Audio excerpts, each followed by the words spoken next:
Hi guys, and welcome back to another fly tying tutorial. This week I'm going to show you a competition pattern cormorant that I used to great effect in early season. So without further ado, let's get into it.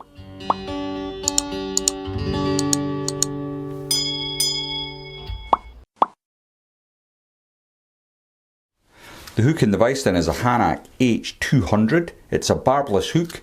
This one's at size 10, it's on a heavy wire and it's in black nickel. The thread I'm going to be using today is a Nano silk. It's from Semperfli. As you can see, it's quite a heavy thread at 100 denier. And first thing I'm going to do is I'm not going to apply any glue or wax, and I just want to cast my thread on. Now the reason I'm not applying any resin or glue is that I want to use this as a coloured underbody. Now as I come back, I'm just in line with the point of the hook, and what I'm going to do is just remove my rat's tail at this point. Now for the rib, I'm going to be using some perfect quills. These are like the magic quills, and this is the medium size. They come on a little card like this, and all you've got to do is peel them off. Dead simple to use, a lot more robust than a normal peacock quill. Now you'll see it tapers down to a very, very fine point. I don't want the finest part of this, so I'm just going to take that away with my scissors, and what I want to do is catch it in with the sticky side towards me, the shiny side down, and then I can pop that in there like so and come all the way back to approximately where a barb would be on a hook. Now this stage takes a little bit of time, and what I want to do is build up a little cigar body, get a nice taper in the body of the fly. Now as I'm getting the taper, I want to just unwind my Nano silk. I want it to flatten out. Just gives a nice finish to the body. Every time it tries to coil up again, give it a little twist anti-clockwise, and that will flatten out your thread. You don't have to use Nano silk, you can use UTC, whatever you happen to have available. It's just that I like the colour of this, hence that's why I'm using it. Nice sort of bright yellow. Now it will dull down, as you will see as we start to get on with tying the fly. So it just takes a little bit of time to get that nice shape. It's worth the effort in my humble opinion.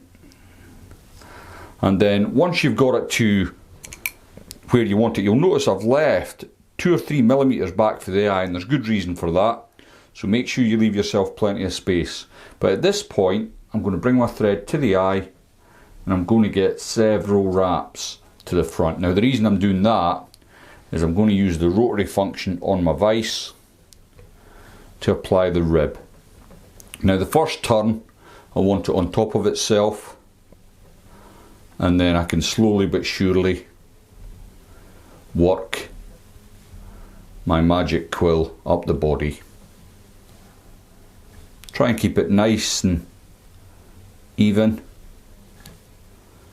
Now the reason I put all them turns into my tying thread at the front of the eye is I'm rotating my vise. You can see the thread is slowly on its way back, ready to meet the quill, and that's worked out just about perfect for me. It's purely by accident, there's no skill involved there. Sometimes it will come all the way back like it's done there for me. Other times it might meet you halfway and you've got to wind your thread back up. But once that's in place, you can remove the magic quill. Now what I like to do with this, it's a very robust material, I could probably leave it as is, but I'm just going to add a little layer of UV resin. I just think it brings the body of the fly to life a little, and it does slightly change the colour.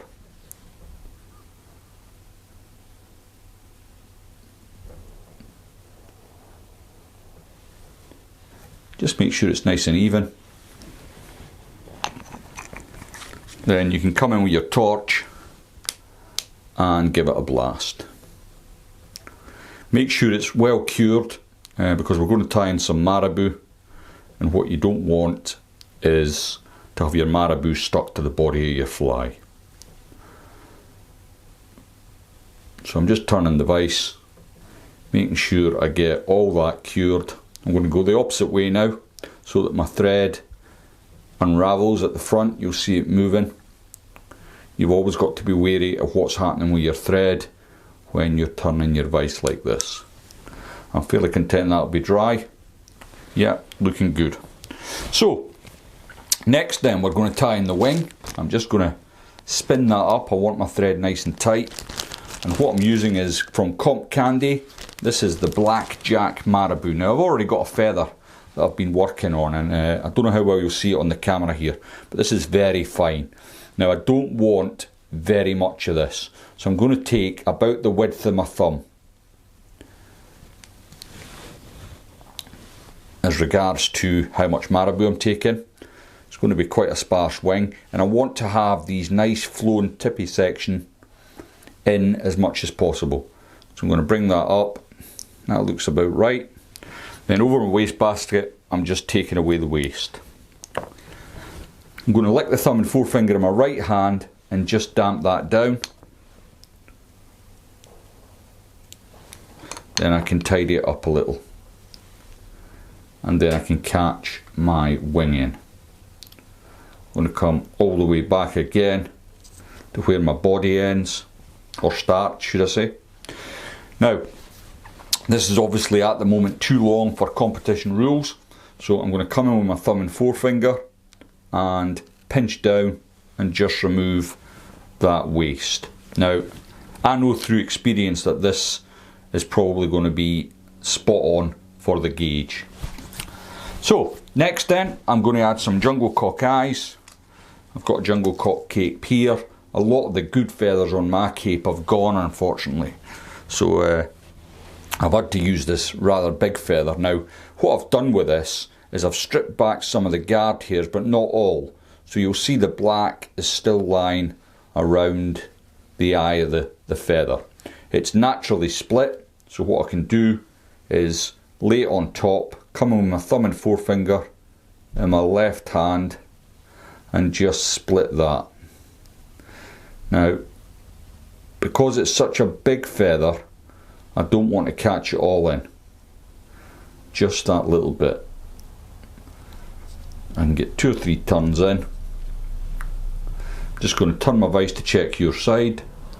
That's looking pretty good. And then I can come in with my scissors, excuse the fingers, and remove my waste. Okay. So that's looking pretty good. Now if you were of a mind to, you could tie it much further up towards the eye and just finish it as a jungle cock cormorant. But what I like to do is just add a little bit of natural boosted Scruffy dubbing. As you can see, it's the natural boosted. I've already taken a little bit out the packet and I've stuck it into my materials clip. If you haven't got a clip, there's all manners of this is the Pettijohn one, which is quite an expensive item, but you can get cheaper ones now, and if you're really stretched, a bulldog clip will do the same job for you. So what I want to do next, while I've been whittering on, this thread is unravelled, so I can come in with my needle and just flatten it out. And because this Nano Silk's 100D, it's an absolute doddle to split, even with my poor eyesight. Then I can come in with my clip and catch that material in. Now once the material's in place, you've obviously got to keep tension on your spool, then you can spin it up. Bear with me while I do that. Shouldn't take too long.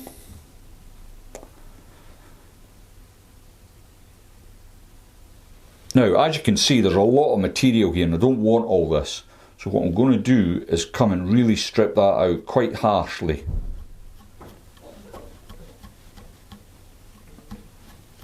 Like so. And then with each turn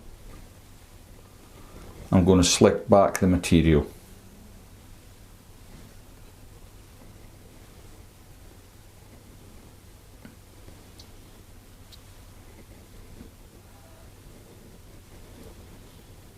All the way to the front of the eye, and I'm not going to put too many turns in there, because what I want to do is try and hide my thread with this dubbing. So the next thing to do then, you can use varnish, super glue. I'm going to use a little bit of resin. Just put that onto your thread. Then you can come in with your whip finish tool and finish the fly off. I'm only going to do 3 turns. As I say, I don't want too much of this yellow showing at the head, so the smaller I can make that, the better. Just took that too early there, and it's all gone a bit wrong. If you've done that, a simple fix is coming with a lighter and you can tidy that up, no problem at all. I'll just cure that off, and then the last job is of course to come in with our dubbing brush, tease out some of that fantastic dubbing